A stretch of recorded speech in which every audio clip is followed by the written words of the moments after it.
Indian education system. आखिर Indian education system foreign countries के education system के मुकाबले में इतना डेवलप्ड क्यों नहीं है? आज की जनरेशन में हर इंसान फॉरेन कंट्री में जाकर एजुकेशन क्यों लेना चाहता है? हर इंसान फॉरेन कंट्री में जाकर जॉब क्यों लेना चाहता है? इंडिया में इतने अनएजुकेटेड लोग क्यों हैं?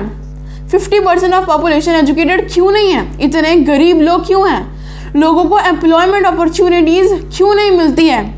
इन सभी सवालों के जवाब आज मैं आपको इस वीडियो में देने वाली हूँ। तो चलिए वीडियो शुरू करते हैं। इंडियन एजुकेशन सिस्टम का सबसे पहला फॉल्ट या फिर सबसे पहला कड़वा सच, क्या आप जानते हैं कि जापान की करंट पॉपुलेशन सिर्फ 13 या 14 करोड़ है और वहीं इंडिया में 13 या 14 करोड़ तो इंजीनियर्स ही होंगे। लेकिन आपको ये जानकर बहुत हैरानी होगी कि इतने इंजीनियर्स होने के बावजूद भी इंडिया टेक्नोलॉजी के मामले में छोटी से छोटी फॉरेन कंट्री से भी नीचे के लेवल पर है। और वही जापान, जिसमें शायद जितने इंडिया में इंजीनियर्स है उतनी तो टोटल पॉपुलेशन ही है और इंजीनियर्स तो शायद उसमें मुश्किल से 2 करोड़ भी नहीं होंगे, वो कंट्री आज के टाइम में सभी फॉरेन कंट्रीज और इस पूरी दुनिया के मुकाबले में टेक्नोलॉजी के मामले में सबसे ऊपर है। और ऐसा शायद इसलिए भी है क्योंकि इंडिया में प्रैक्टिकल चीज़ों से ज़्यादा थ्योरी पर ध्यान दिया जाता है।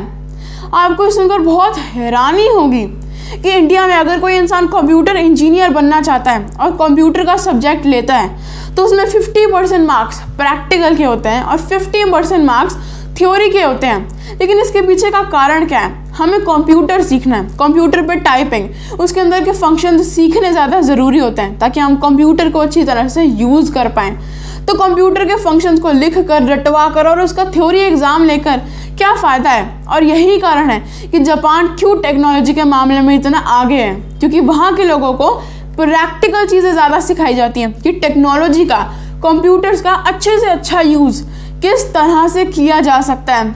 वहाँ के लोगों को कंप्यूटर में थ्योरी नहीं रटवाई जाती है और इसलिए इंडिया में टेक्नोलॉजी की डेवलपमेंट इतनी कम है क्योंकि यहाँ के लोगों को ये नहीं सिखाया जाता कि हम टेक्नोलॉजी का अच्छे से अच्छा यूज़ कैसे कर सकते हैं और उस टेक्नोलॉजी की मदद से बड़ी और नई से नई इन्वेंशन किस तरह से कर सकते हैं, बल्कि ये सिखाया जाता है कि वहाँ पर थ्योरी और राइटिंग एग्जाम्स में नंबर कैसे स्कोर किए जाते हैं। इंडिया में उन लोगों को महत्व दिया जाता है जो टॉपर्स थे, जो 99% मार्क्स स्कोर करते थे, उन लोगों का नहीं जो अपनी प्रैक्टिकल लाइफ में शायद सभी से बहुत ऊपर थे। इंडियन एजुकेशन सिस्टम का दूसरा फॉल्ट यानी कि दूसरा कड़वा सच, यहाँ पर स्कूल्स में पढ़ाए जाने वाले सब्जेक्ट्स, ये हम सब जानते हैं कि 10th क्लास में अब इंडिया की पंजाब की गवर्नमेंट ने पंजाबी सब्जेक्ट को कंपलसरी कर दिया है और ये कहा जाता है कि अगर आपको पंजाब में कहीं भी गवर्नमेंट जॉब लेनी है तो पंजाबी आनी बहुत ज़रूरी है। पंजाबी का एग्ज़ाम अगर आपने नहीं दिया तो आपको कहीं पर भी गवर्नमेंट जॉब नहीं मिल सकती है, क्योंकि पंजाब की गवर्नमेंट कहती है कि हम पंजाब के सिटीजन्स हैं और पंजाब के सिटीजन्स कोई पंजाबी नहीं आएगी तो और किसको आएगी। लेकिन कॉन्स्टिट्यूशन में एक लॉ है जो कि राइट टू फ्रीडम, मतलब जो भी इंसान करना चाहता है अपनी मर्जी से वो कर सकता है, उसको कोई भी एनफोर्समेंट नहीं है कि वो कौन सी लैंग्वेज को फॉलो करेगा, कौन से रिलीजन को फॉलो करेगा। वो जो चाहता है कॉन्स्टिट्यूशन के खिलाफ अगर वो नहीं है तो वो अपनी मर्जी से उस चीज़ को कर सकता है। तो क्यों लोगों को इन्फोर्स किया जाता है कि पंजाबी कंपलसरी है? अब अगर कोई इंसान पंजाबी नहीं पढ़ना चाहता तो कोई भी गवर्नमेंट जॉब लेने के लिए कंपल्शन में आकर वो पंजाबी का एग्ज़ाम क्यों दे? और अगर हम मान लें कि हम पंजाब के सिटीजन्स हैं और इसलिए पंजाबी आना ज़रूरी है, तो फिर इस बात का क्या कि पंजाब में ही बने हुए स्कूल्स हमें एनफोर्स करते हैं कि इंग्लिश आना ज़रूरी है, क्योंकि इंग्लिश एक कॉमन लैंग्वेज है जो कि एक वर्ल्ड वाइड लैंग्वेज भी है, पूरी दुनिया में चलती है। और यहाँ पर इंग्लिश जिसको भी बोलनी ना आती हो उस इंसान का कोई स्टेटस नहीं होता क्योंकि उसे इंग्लिश बोलनी नहीं आती, और पंजाबी बोलने वाले इंसान का कोई स्टेटस नहीं होता क्योंकि उसको इंग्लिश बोलनी नहीं आती, वो पंजाबी बोलता है, उसे अनपढ़ों की गिनती में रखा जाता है। और वही हमारी पंजाब की गवर्नमेंट कहती है कि हम पंजाब के रहने वाले लोग हैं और इसलिए गवर्नमेंट जॉब्स के लिए पंजाबी बहुत ज़रूरी है। अब कोई एक चीज़ तो क्लियर हो कि हमें करना क्या है, इंग्लिश करें या फिर पंजाबी में हम अच्छे हों। अब बाकी सब्जेक्ट्स पर आते हैं। Math, science, SST। 8th class में मैथ में हमें एक आइडेंटिटी करवाई जाती है, a + b whole square is equals to a² + b² + 2ab। अब इस आइडेंटिटी में हमें ये सिखाया जाता है कि किसी भी चीज़ का स्क्वायर है उसको आगे किस तरह एक सम को सॉल्व किया जा रहा है। लेकिन सोचने वाली बात तो ये है कि क्या इन आइडेंटिटीज़ का, ये आइडेंटिटीज जो हमें रटवाई जाती हैं, जिसकी हम इतनी प्रैक्टिस करते हैं, हमारे फ्यूचर में ये हमारे कहीं काम आती हैं? हमारे इंडिया में 99.9% लोगों को अगर खड़ा करके पूछ लिया जाए कि आपने फ्यूचर में इतना कुछ किया, क्या ये आइडेंटिटीज़ ने कहीं आपकी मदद की, तो उसमें से सबका जवाब ना ही होगा। बहुत ही 1% कोई जगह होगी जहाँ पर इन आइडेंटिटीज़ ने कहीं मदद की होगी। आपको एक साइंटिस्ट बनना है तो आपको मैथ्स में ये आइडेंटिटीज़ पढ़ने की बिल्कुल भी ज़रूरत नहीं है। और अगर आप बिजनेसमैन भी बन गए हो और जिसके लिए आपको इन कैलकुलेशंस की ज़रूरत है, तो हर बिजनेसमैन के पास आजकल कैलकुलेटर है। उसको जो भी कैलकुलेशन करनी है वो अपने कैलकुलेटर की मदद से करता है। शायद इस दुनिया, पूरे इंडिया में कोई भी ऐसा बिजनेसमैन नहीं होगा जो शायद इस आइडेंटिटी को लगाकर कोई भी चीज़ को सॉल्व करता होगा। 6th क्लास में हमें एक और चीज़ सिखाई जाती है मैथ्स में, जो कि भी आइडेंटिटी से ही रिलेटेड है, एक्सपोनेंट्स एंड पावर्स, कि कोई भी बड़े से बड़े नंबर को एक छोटा नंबर बनाकर कैसे रीड किया जा सकता है, जिससे कि वो नंबर क्या है हमें पढ़ने में आसानी हो। एक बिजनेसमैन जब भी अपना बिल बनाता है तो कभी एक्सपोनेंट्स एंड पावर्स का इस्तेमाल नहीं करता। अगर वो बिल 10,000 का है तो वो उस पर 10,000 ही लिखेगा, एक्सपोनेंट्स की मदद से उस नंबर को छोटा नहीं करेगा।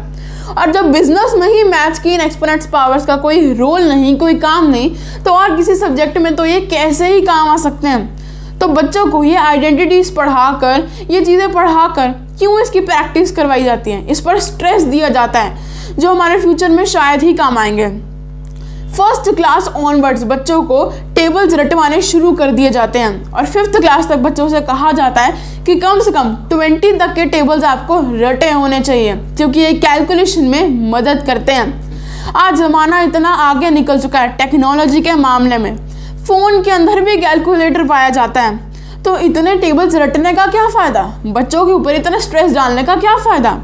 और मान लीजिए कि आपका कहना सही भी हो कि 20 तक टेबल्स अगर बच्चे अच्छे से याद कर लें तो उन्हें कैलकुलेशन में फ़ायदा होगा। लेकिन क्या वही बच्चे जिनको 20 तक टेबल्स रटवाए जाते हैं आगे जाकर इन टेबल्स का यूज़ करते हैं? अगर मैं अभी आपसे पूछ लूँ कि 1919 से क्या होता है, तो बहुत कम लोगों को इसका आंसर आता होगा।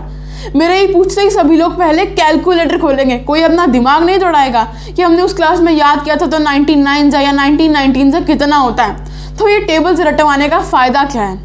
अब एसएसटी पर आते हैं। एसएसटी में हिस्ट्री सब्जेक्ट तो खास करके किसी भी बच्चे को पढ़ना अच्छा नहीं लगता। और अगर टीचर से पूछा जाए कि ये हिस्ट्री हमें क्यों पढ़ाई जाती है, हमें हिस्टोरियन तो बनना नहीं है, जिसको हिस्टोरियन बनना है ये सब्जेक्ट उसको पढ़ाया जाए, तो टीचर्स का जवाब होता है कि ये एक बेसिक सब्जेक्ट है, हमारे भारत का इतिहास है। ये सिर्फ हिस्टोरियंस को नहीं बल्कि हर इंसान को पता होना चाहिए कि जिस भारत में हम रह रहे हैं उस भारत का इतिहास है क्या। तो उनसे कोई ये पूछे कि हिस्ट्री और भारत का इतिहास जानने के लिए हमें इतनी गहराई में जाने की ज़रूरत नहीं है। इतिहास जानने के लिए एक बेसिक चीज़ कि इंडिया में क्या हुआ और क्यों और कैसे हुआ इतना काफ़ी है। एक एक चीज़ के ईयर्स कि अकबर कब पैदा हुआ, उसने ये युद्ध लड़ा तो कौन से ईयर में लड़ा, कौन सा काम कौन से ईयर में किया, कौन सी चीज़ किस ईयर में फॉर्म हुई, क्यों हुई, कैसे हुई। इतनी ज़्यादा डीप जानकारी की ज़रूरत तो सिर्फ हिस्टोरियंस को हो सकती है। एक बेसिक इंडियन सिटीजन्स को तो सिर्फ एक बेसिक सी हिस्ट्री की ज़रूरत होती है। तो इतनी गहराई में हिस्ट्री क्यों पढ़ाई जाती है जिस हिस्ट्री का आगे जाकर कोई रोल ही नहीं। और फिर आगे जाकर वही इंडियंस फॉरेन में जाकर पढ़ाई करने की सोचते हैं, इंडियन इतिहास को भूल जी जाते हैं, क्योंकि यहाँ पर बच्चों को प्रेशराइज किया जाता है, एक एक चीज़ रटवाने पर जोर दिया जाता है, अनलिस्टेड लिस्टेड थिंकिंग, एक एक चीज़ पर बच्चों को बहुत ज़्यादा जोर दिया जाता है।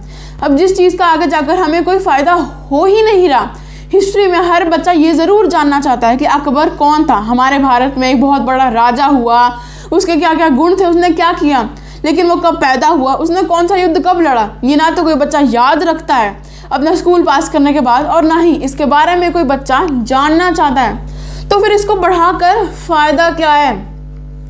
हमारे यहाँ पर इंग्लिश लैंग्वेज में बच्चों को ग्रामर सिखाई जाती है, लेकिन 10th क्लास तक ग्रामर सीखने के बाद भी बच्चों की इंग्लिश इतनी फ्लुएंट नहीं होती जितने फॉरेन के बच्चों की बिना टेंसेस और इंग्लिश ग्रामर पढ़ाए फ्लुएंट होती है, क्योंकि इनको एनवायरनमेंट ही ऐसी दी जाती है और इंडिया में ऐसी एनवायरनमेंट ही नहीं होती है। यहाँ पर एक एक चीज़ रटवाने पर जोर दिया जाता है। हमें यहाँ पर इंग्लिश लिटरेचर्स के चैप्टर और उनके क्वेश्चन आंसर याद करवाए जाते हैं और छोटी क्लासेस तक क्योंकि बच्चों को अपने हिसाब से इंग्लिश फॉर्म करनी तो आती नहीं होती, इसलिए उन्हें एक एक क्वेश्चन को रटना पड़ता है। लेकिन ऐसे रट्टे का फ़ायदा क्या? थर्ड क्लास में रटी हुई चीज़ कभी भी आपके फ्यूचर में कभी काम नहीं आएगी, तो ऐसा रट्टा क्यों लगवाना? और यही सब्जेक्ट्स में कुछ फॉल्ट हैं जो हमारे इंडियन एजुकेशन को फॉरेन एजुकेशन के कंपैरिजन में बहुत नीचे ले जाती है, क्योंकि वहाँ के लोग बहुत प्रैक्टिकल हैं। वो लोग थ्योरी पर इतना ध्यान नहीं देते, प्रैक्टिकल चीज़ों पर ज़्यादा ध्यान देते हैं। इंडियन एजुकेशन का तीसरा फॉल्ट यानी कि तीसरा कड़वा सच, हम सभी का मानना है कि अगर इंडिया में ब्रिटिशर्स ना आए होते तो शायद आज इंडिया इस दुनिया की रिचेस्ट कंट्री होती, क्योंकि इंडिया एक ऐसी कंट्री थी जिसके पास दुनिया के सबसे बड़े से बड़े राजे महाराजे हुए हैं, और इसी कारण इंडिया के पास बहुत सारा सोना गहना और हीरे जवाहरात थे, और वो सभी हीरे जवाहरात तो ब्रिटिशर्स आकर अपनी कंट्रीज में ले गए थे, जिसके कारण इंडिया आज दुनिया की रिचेस्ट कंट्री नहीं है। लेकिन वो कहते हैं ना, हर सिक्के के दो पहलू होते हैं। हम लोग सिक्के के पहले पहलू को तो देख रहे हैं लेकिन दूसरे को नहीं देख रहे हैं, और सिक्के का वो दूसरा पहलू यही कहता है कि अगर इंडिया में ब्रिटिशर्स न आए होते तो इंडिया में जो थोड़ी बहुत डेवलपमेंट है, फिर चाहे वो एजुकेशन की हो या और किसी भी चीज़ की हो, वो बिल्कुल भी नहीं होती है, क्योंकि इंडिया उस टाइम पर बहुत ही लो रैंक पर चल रहा था। जब ब्रिटिश इंडिया में आए तो उन्होंने इंडिया में से बहुत सारे चेंजेस किए, जिसके कारण इंडिया थोड़ा सा ऊपर उठ गया, नहीं तो इंडिया बहुत ही बैकवर्ड में चल रहा था। Sati system, widow remarriage, girls education और सरदा एक्ट यानी कि चाइल्ड मैरिज रिस्ट्रेंट एक्ट, ये सभी इन सभी चीज़ों पर ब्रिटिशर्स ने इंडिया में आकर ध्यान दिया, नहीं तो इंडिया की सोसाइटी बहुत ही नीचे के लेवल थी, और इन सभी चीज़ों के कारण ही वो एक नीचे के लेवल पर थी। और क्या आप जानते हैं कि इंग्लिश, जिसे कि आजकल के टाइम में एक बहुत ही हाई स्टेटस की लैंग्वेज माना जाता है, जिसको इंग्लिश आती है उसका स्टेटस बहुत ही ऊंचा है, वो इंग्लिश लैंग्वेज भी ब्रिटिशर्स ने इंडिया में आकर इंट्रोड्यूस की थी।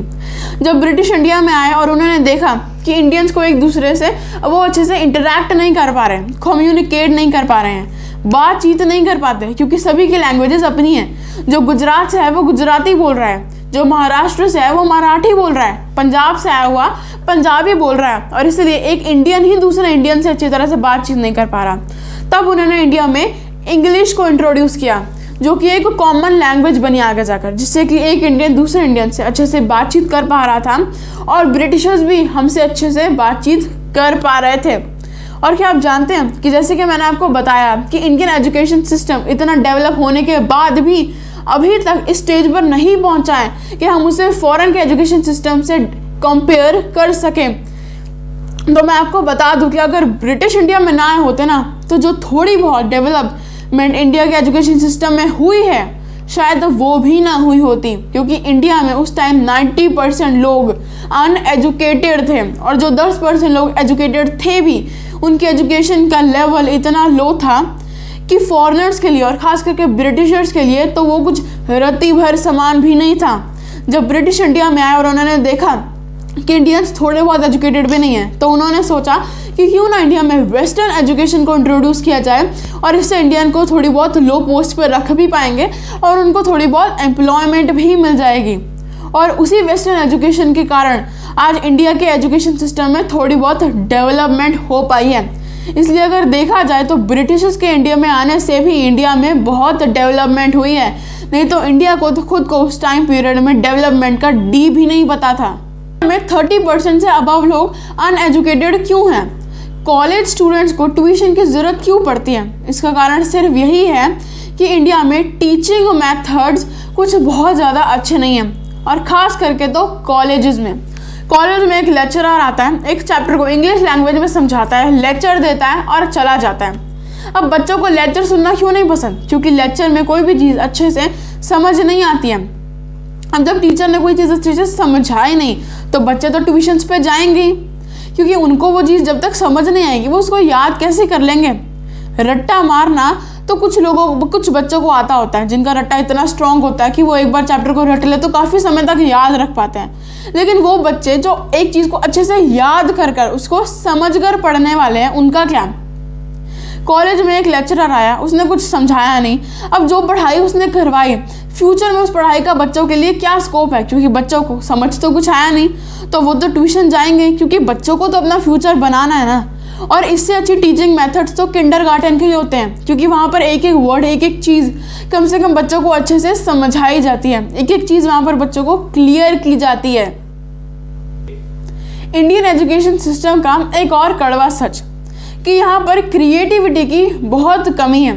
यहाँ पर बच्चों को क्रिएटिव बनाने पर इतना ध्यान नहीं दिया जाता, और गलती से अगर किसी स्कूल में क्रिएटिविटी करवाई भी जाती है तो वो भी ऐसी कि जिससे बच्चों को क्रिएटिव होने का तो मौका ही नहीं मिलता। अब आप एक 3rd क्लास के बच्चे को एक प्रोजेक्ट दे रहे हो और वो प्रोजेक्ट अब थोड़े लेवल अप का होगा, तो वो 3rd क्लास का बच्चा खुद से करेगा नहीं। और ये मामूली सी बात है जिसे हर इंसान जानता है कि 3rd क्लास के छोटे लेवल के बच्चों को जो भी प्रोजेक्ट्स दिए जाते हैं वो 99.9% उनके पेरेंट्स ही बनाते हैं। बच्चे 3rd क्लास तक तो खुद कभी अपना प्रोजेक्ट बनाता ही नहीं है। तो इसमें बच्चों में क्रिएटिविटी स्किल्स कैसे डेवलप हुए, इसलिए हमें जो भी क्रिएटिविटी देनी चाहिए वो बच्चों के लेवल के हिसाब से होनी चाहिए, ताकि बच्चों में क्रिएटिविटी की स्किल्स भी डेवलप हो और वो उस चीज़ को खुद से करें, ना कि वो चीज़ उनके पेरेंट्स को करनी पड़े। अब दूसरा, यहाँ पर जो बच्चा रट कर और एक चीज़ में किताबी कीड़ा बनकर 99% ले आता है उसको हम क्लास का टॉपर बोलते हैं। और जो बच्चा चीज़ को याद करता है और याद करने के कारण ही उसके इतने ज़्यादा नंबर नहीं आ पाते, उनकी गिनती नालायकों में की जाती है। तीसरा, यहाँ पर अगर एक हाथी, सांप और मछली को पेड़ के आगे खड़ा कर दिया जाए और उसे कहा जाए कि पेड़ पर चढ़कर दिखाना है, तो उसमें से सांप तो ऐसा कर लेगा, लेकिन हाथी और मछली ऐसा बिल्कुल भी नहीं कर पाएंगे। यही हमारे एजुकेशन सिस्टम में भी है। हमें हर इंसान की स्किल्स को पहचानना पड़ता है, तभी उस पर, उसकी ग्रोथ पर आगे काम किया जा सकता है। नहीं तो वो इंसान आगे जाकर एक रट्टू तोता ही बन जाता है जिसको सिर्फ किताबें रटनी आती हैं और कुछ करना नहीं आता। क्योंकि जब तक एक इंसान अपनी स्किल्स को नहीं जानता या फिर हम उसकी स्किल्स को डेवलप करने पर काम नहीं कर रहे, तो एक इंसान की मेंटल ग्रोथ अच्छे से कैसे हो पाएगी। और यहीं पर वो डिफरेंस आता है जो इंडियन एजुकेशन सिस्टम को फॉरेन के एजुकेशन सिस्टम से अलग करता है, क्योंकि वहाँ पर बच्चों की मेंटल ग्रोथ पर ज़्यादा ध्यान। इंडियन एजुकेशन सिस्टम की जिन कमियों के बारे में आज मैंने आपको बताया, क्या आप उनसे सहमत हैं? कमेंट सेक्शन में ज़रूर बताइएगा। और ऐसी अमेजिंग वीडियोस के लिए हमें लाइक, शेयर और सब्सक्राइब ज़रूर कर लीजिएगा। मिलते हैं अगली वीडियो में। दोस्तों, आपको क्या लगता है कि डिग्री मैटर करती है या फिर हमारी स्किल्स, यानी हमारे काम करने की क्षमता, हमारे काम करने का तरीका मैटर करता है? डिग्री चाहे छोटी हो या फिर बड़ी हो, उससे कोई ज़्यादा फर्क नहीं पड़ता, लेकिन हाँ, हमारे पास एक्सपीरियंस का होना बहुत ज़रूरी होता है। क्योंकि अगर आपके पास एक्सपीरियंस होगा तो आपको पता होगा कि अपने काम में सफल होने के लिए, उसमें अपना 100% देने के लिए हमें क्या करना है। और वैसे भी आपने कहावत तो सुनी रखी होगी कि अक्सर पढ़े लिखे लोग दिमाग वालों के यहाँ काम करते हैं। चलिए, इस बात को समझाने के लिए आज मैं आपको एक खूबसूरत सी इंस्पिरेशनल स्टोरी सुनाती हूँ। एक बार एक सुपरमार्केट के ओनर ने टीवी में अपनी एडवर्टाइजमेंट दी और एडवर्टाइजमेंट में उसने कहा था कि उसे अपनी सुपरमार्केट को संभालने के लिए एक मैनेजर चाहिए, और शर्त सिर्फ इतनी सी है कि वो मैनेजर MBA क्वालिफाइड होना चाहिए। अब उसने ये एडवर्टाइजमेंट दे दी और अगले दिन उसके ऑफिस में इतनी ज़्यादा भीड़ जमा हो गई, क्योंकि उसने उस एडवर्टाइजमेंट में बहुत अच्छी खासी सैलरी लिखी थी। वहाँ पर सभी MBA क्वालिफाइड लोग जमा हो गए। अब धीरे धीरे इंटरव्यू शुरू हुई। तब वहाँ पर जब 6-7 लोगों की इंटरव्यू हो गई तो एक लड़के की टर्न आई। वो बड़े ही कॉन्फिडेंस से ऑफिस के अंदर गया। जब वो गया तो इंटरव्यूअर ने उससे कहा कि अपना क्वालिफिकेशन सर्टिफिकेट दिखाइए। तो उस लड़के ने कहा, मेरे पास सर्टिफिकेट तो नहीं है। तो उस इंटरव्यूअर ने कहा, ऐसे कैसे नहीं है? तुमने पढ़ा नहीं था कि उस एडवर्टाइजमेंट में लिखा था कि MBA क्वालिफाइड होना चाहिए और आपके पास MBA का सर्टिफिकेट ज़रूर होना चाहिए। तो उस लड़के ने जवाब दिया कि मेरे पास कोई डिग्री नहीं है, मैं तो उल्टा 10th फेल हूँ। ये बात सुनते इंटरव्यूअर को बहुत गुस्सा आ गया और उसने गुस्से से भरकर उस लड़के से कहा, ऐसे कैसे तुम यहाँ पर आ गए फिर, जब तुम्हारे पास कोई डिग्री नहीं है? तुमने तो मेरा टाइम ही वेस्ट कर दिया। तुम्हें यहाँ पर आने के लिए कहा किसने था? तो वो लड़का बड़े प्यार से उस इंटरव्यूअर को जवाब देता है कि सर, आपको मैटर इस बात से करता है कि उस इंसान के पास MBA की डिग्री होनी चाहिए या फिर इस बात से कि वो आपकी सेल्स को बढ़ा पाएगा या फिर नहीं?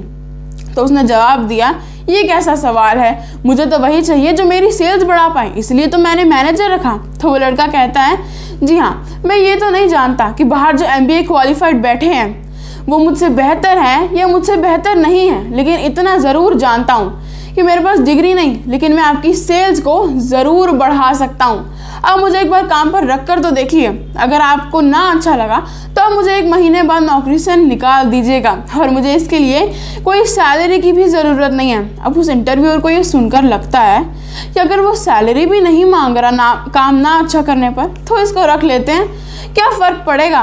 और वो उसको काम पर रख लेता है।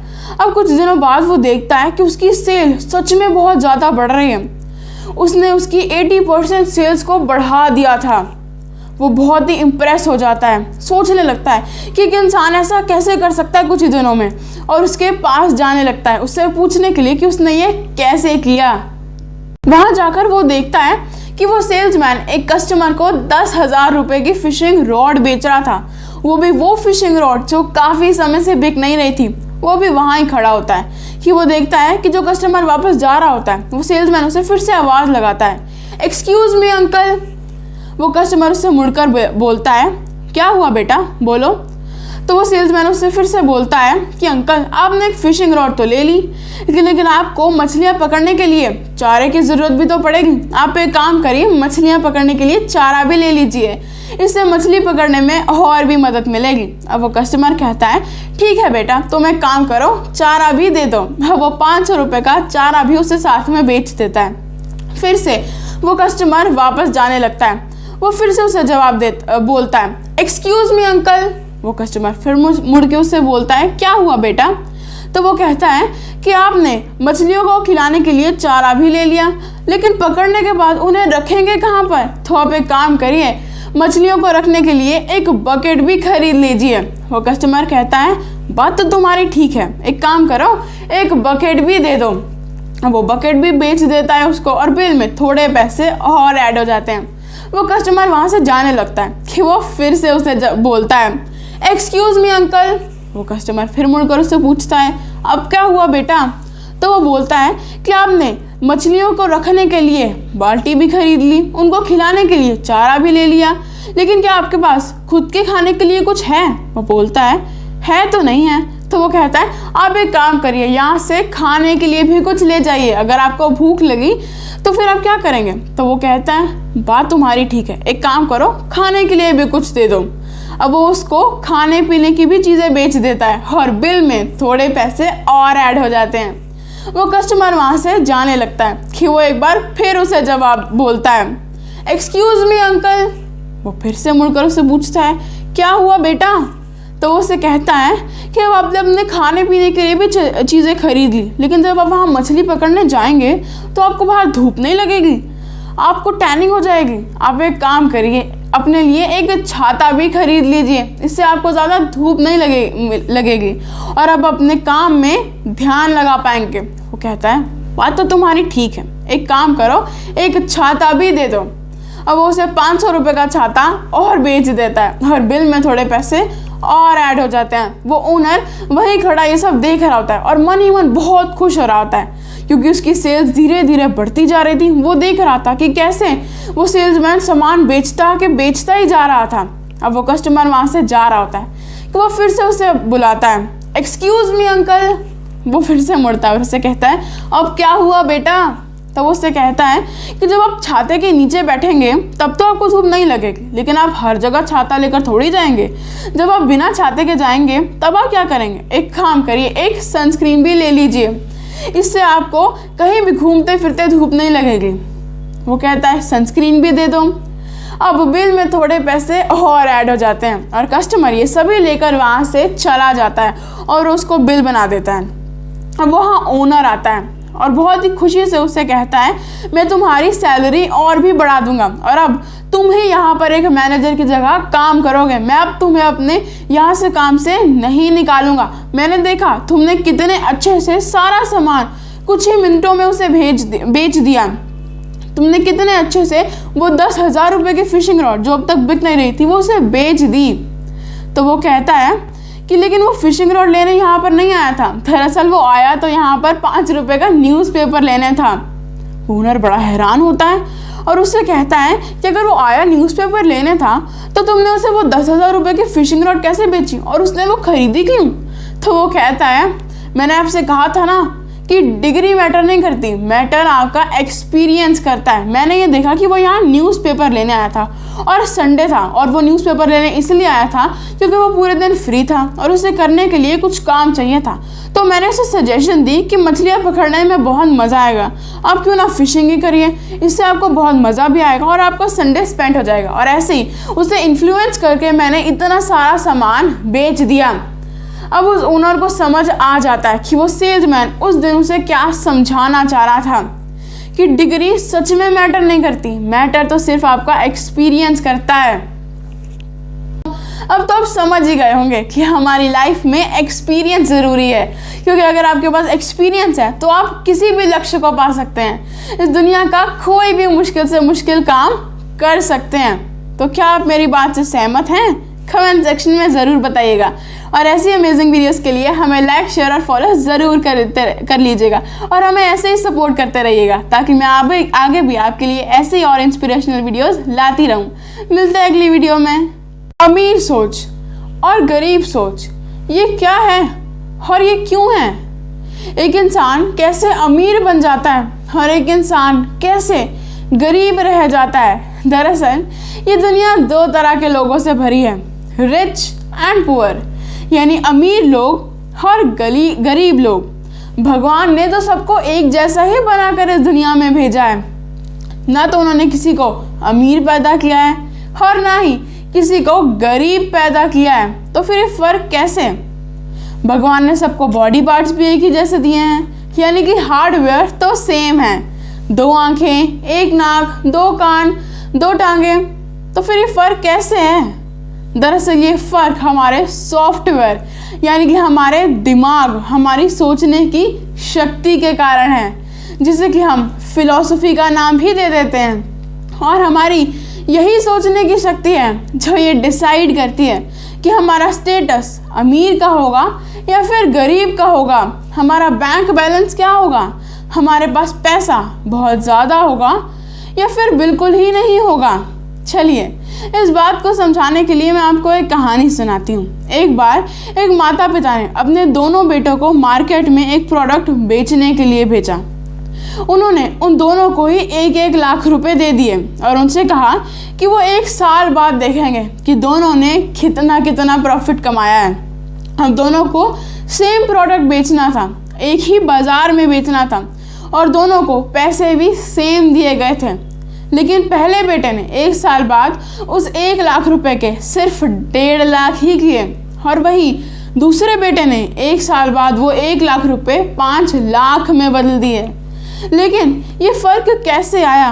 बाजार तो सेम था, प्रोडक्ट भी सेम ही बेचना था, इन्वेस्टमेंट भी सेम थी, यानी कि सारे सर्कमस्टांसेस तो सेम ही थे। फ़र्क आया उन दोनों की सोचने की शक्ति का, बिजनेस करने की उन दोनों की फिलॉसफी में फ़र्क था, इसलिए रिजल्ट में भी फ़र्क आ गया। तो दोस्तों अब तो आप समझ गए होंगे कि हम अपने जीवन में कितने सफल होंगे, अमीर बनेंगे या फिर गरीब बनेंगे, ये सब हमारी मेंटालिटी पर डिपेंड करता है। एक रिच पर्सन यानी कि एक अमीर इंसान कोई भी काम को शुरू करने से पहले उसके प्रॉफिट के बारे में सोचता है।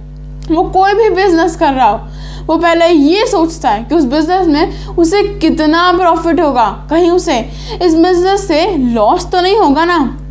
वो उसमें अपना टाइम भी इन्वेस्ट करता है और अपने पैसे भी इन्वेस्ट करता है। लेकिन वही एक गरीब इंसान ना तो किसी काम को करने के लिए उसमें ज़्यादा समय इन्वेस्ट करना पसंद करता है और ना ही ज़्यादा पैसे। काम को शुरू करने के बाद ही वो बहुत जल्द उसमें प्रॉफिट ढूंढना शुरू कर देता है। Because poor people believe in only hard work, but rich persons believe in hard work with smart work. गरीब इंसान सिर्फ मेहनत करता है, लेकिन रिच पीपल हमेशा मेहनत के साथ साथ स्मार्ट वर्क करने के भी सोचते हैं। गरीब इंसान अपने गर्दन के नीचे से सोचते हैं सिर्फ मेहनत करने में, लेकिन अमीर इंसान अपने गर्दन के ऊपर से, यानी कि किसी भी काम में सफल होने के लिए, उसमें प्रॉफिट कमाने के लिए अपने दिमाग का इस्तेमाल करते हैं। चलिए इस बात को और अच्छे से समझने के लिए हम मिस्टर अडानी की ही एग्जाम्पल ले लेते हैं। बहुत समय पहले उन्होंने इंडिया में गैस पाइपलाइंस बिछाने की सोची थी। इस काम को पूरा करने के लिए उन्हें बहुत ज़्यादा समय भी लगा। इसमें उन्होंने बहुत सारे पैसे भी इन्वेस्ट किए, जिनकी कीमत शायद अरबों रुपए में होगी। गवर्नमेंट से अप्रूवल लिया, फिर वो पाइपलाइंस को बिछाया गया और फिर जाके कहीं ये सारा प्रोसीजर पूरा हुआ। लेकिन उन्होंने रिजल्ट की कोई जल्दबाजी नहीं की, रिजल्ट के लिए वेट किया और अंत में उन्हें प्रॉफिट भी मिला। और इतनी सारी मेहनत के बाद वो आपसे महीने का सिर्फ 800 या फिर 1000 रुपये ही मांगते हैं। लेकिन अब आप सोच रहे होंगे कि उन्होंने इसमें अपना अरबों रुपए स्पेंड किया था और महीने का सिर्फ 1000 रुपये, इससे उनको प्रॉफिट कैसे हुआ होगा? इससे अच्छी तो गरीब सोची है, कम से कम उसमें थोड़ा बहुत पैसा तो हम कमा रहे हैं। लेकिन ऐसा बिल्कुल नहीं है दोस्तों। अब ये सोचिए कि उन्होंने अगर 130 करोड़ की जनसंख्या में से सिर्फ 5 करोड़ लोगों को भी इस चीज़ की उपलब्धि करवाई होगी, तो 1000 इंटू 5 करोड़ महीने का 5000 करोड़ होता है। यानी उन्हें महीने की 5000 करोड़ की इनकम आ रही है। अब ये प्रॉफिट ना हुआ तो और क्या हुआ? और वहीं उनकी जगह एक गरीब इंसान होता तो वो बहुत जल्द इस काम में प्रॉफिट ढूंढने लगता और प्रॉफिट ना मिलने पर वो बहुत जल्दी हार भी मान लेता और इसलिए वो अपनी लाइफ में कभी अमीर नहीं बन पाता। और इससे हमें यही सीखने को मिलता है कि फ़र्क हमारी सोच से ही पड़ता है कि हम एक काम को करने के लिए उसमें कितना दिमाग लगाते हैं, कितनी दूर की सोचते हैं। हमारी सोच ही है जो हमें या तो अमीर बना देगी या फिर गरीब बना देगी। तो दोस्तों, क्या आप मेरी इन बातों से सहमत हैं? कमेंट सेक्शन में ज़रूर बताइएगा और ऐसे अमेजिंग वीडियोस के लिए हमें लाइक, शेयर और फॉलो ज़रूर कर लीजिएगा। मिलते हैं अगली वीडियो में। दोस्तों, आज हम बात करने वाले हैं कुछ मिडिल क्लास फैमिलीज़ के बारे में, उनकी सोच के बारे में। उनकी सोच की हमेशा एक सीमा होती है और वो सिर्फ उसी सीमा के अंदर सोचते हैं और आगे अपने बच्चों को भी यही सीख देते हैं कि जितनी चादर उतने ही पैर पसारो, जितना है उसी में खुश रहो, हमेशा अपने से नीचे वालों की तरफ देखकर चलो। वो भी तो ज़िंदगी जी रहे हैं और खुशी से ज़िंदगी जी रहे हैं, तो ज़्यादा पैसे खर्च क्यों करने? जब भी एक मिडिल क्लास फैमिली से बिलोंग करने वाला बच्चा अपने पिता से किसी भी महंगी चीज़ की डिमांड करता है, चाहे फिर वो 5000 के जूते ही क्यों ना हो, तो उनका पिता हमेशा उन्हें दलील देते हुए एक ही चीज़ कहता है कि 5000 के जूते खरीद कर क्या करना, जूते तो 500 रुपये के भी आते हैं, इतना पैसा खर्च कर कर क्या करेंगे? चलते तो दोनों एक जैसे ही हैं और दिखते भी एक जैसे ही हैं, तो क्यों ना 500 रुपये के ही जूते खरीदे जाएं। और वही बच्चा जब कुछ दिनों बाद अपने पिता से एक 5 स्टार होटल में जाकर खाना खाने की बात करता है, तो उनका पिता फिर से यही दलील देते हुए उनसे कहता है कि 5 स्टार होटल में तो वो लोग जाते हैं जिनके पास हराम का पैसा होता है, नाजायज़ पैसा होता है। वो लोग नहीं जाते जिन्होंने पैसा मेहनत से कमाया होता है। खाना तो एक जैसा ही होता है और सिर्फ खाने के लिए चाहिए होता है, तो क्यों ना खाना घर पर खा लिया जाए, इससे पैसों की बर्बादी भी नहीं होती। 5 स्टार होटल में जाकर इतना पैसा खर्च कर हम लोग क्या करेंगे? और अपने बच्चों को यही सिखाता है और वो बच्चे आगे भी अपने बच्चों को यही सिखाते हैं और ये चीज़ जनरेशन टू जनरेशन चलती ही रहती है। लेकिन क्या आपको नहीं लगता कि ये सोच गलत है? जितने चादर उतने पैर पसारो। क्या आपको नहीं लगता कि हमें इस सोच में बदलाव लाना चाहिए? पैर सुकोड़ कर क्यों सोएं?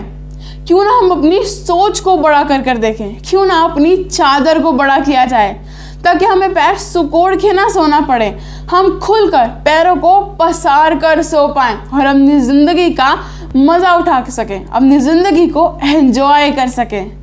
तो मिडिल क्लास फैमिलीज़ के माता पिता अपने बच्चों को एक और कहावत सुनाते हैं कि खाली हाथ आए थे और खाली हाथ ही जाना है। इस दुनिया में ऐसा कोई भी इंसान नहीं है जो मरते वक्त अपनी दौलत को साथ ले जा सके। और कई हद तक बड़ों की बात सही भी है। इस दुनिया में कोई भी नहीं है जो भरे हाथ आया था और भरे हाथ गया। हर इंसान खाली हाथ आता है, खाली हाथ ही जाता है। लेकिन फ़र्क इस बात से नहीं पड़ता कि हम खाली हाथ आए थे और खाली हाथ जाना है। फ़र्क इस बात से पड़ता है कि हमने आने और जाने के बीच में क्या किया। अक्सर बड़े कहते हैं कि नेपोलियन खाली हाथ आया था, खाली हाथ ही तो गया है। लेकिन नेपोलियन की ही एग्जाम्पल क्यों दी जाती है और किसी का नाम क्यों नहीं लिया जाता? क्योंकि नेपोलियन ने अपने आने और जाने के बीच में कुछ ऐसा किया जो लोग उसे आज तक याद रखे बैठे हैं। इसलिए मैटर इस बात से करता है कि भगवान ने आपको आने और जाने के बीच में जो ज़िंदगी दी है उसे आपने किस तरह से स्पेंड किया, सिर्फ जीने लायक या फिर इस तरह से स्पेंड किया कि आप अपनी लाइफ को खुलकर एंजॉय कर सके, खुलकर अपनी ज़िंदगी का आनंद उठा सकें। तो दोस्तों, क्या मेरी इन उदाहरणों से सहमत हैं? थोड़ी दोस्तों, इस बात को और अच्छे से समझाने के लिए मैं आपसे कुछ और भी कहना चाहूँगी। इस बात को ट्राई करके ज़रूर देखिएगा। जब भी कोई इंसान आपको ये दलील दे कि खाली हाथ आए थे, खाली हाथ जाना है, तो उसे एक बार ये ज़रूर कहिएगा कि अगर खाली हाथ ही जाना है तो आप अपनी सारी प्रॉपर्टी और पैसा मेरे नाम कर दीजिए। आपको तो खाली हाथ ही जाना है, शायद आपके पैसे और प्रॉपर्टी से मेरा थोड़ा भला हो जाए। लेकिन वो इंसान कभी अपनी प्रॉपर्टी और पैसा आपके नाम नहीं करेगा, सिर्फ हल्का सा मुस्कुरा देगा, क्योंकि वो भी ये बात को जानता है कि जाना तो खाली हाथ ही है, लेकिन ये भी जानता है कि आने और जाने के बीच में जो भगवान ने ज़िंदगी दी है, अगर सारे पैसे आपको दे देगा तो वो क्या करेगा इस ज़िंदगी बीच में? वो ऐश कैसे उठाएगा? वो ज़िंदगी का मज़ा कैसे लेगा? दोस्तों, ये बात हमें यही सिखाती है कि मैटर ये नहीं करेगा कि आने और जाने में हमें सिर्फ खाली हाथ जाना है। मैटर ये करेगा कि हम अपनी ज़िंदगी के बीच में क्या कर रहे हैं जिससे लोग हमें सदियों सदियों तक याद रख पाएँ। तो क्या आप मेरी दोनों उदाहरणों से सहमत हैं? कमेंट सेक्शन में ज़रूर बताइएगा। और ऐसी अमेजिंग वीडियोस के लिए हमें लाइक, शेयर और फॉलो ज़रूर कर लीजिएगा और हमें सपोर्ट भी करते रहिएगा ताकि मैं आगे भी आपके लिए ऐसी और इंस्पिरेशनल वीडियोस लाती रहूं। मिलते हैं अगली वीडियो में।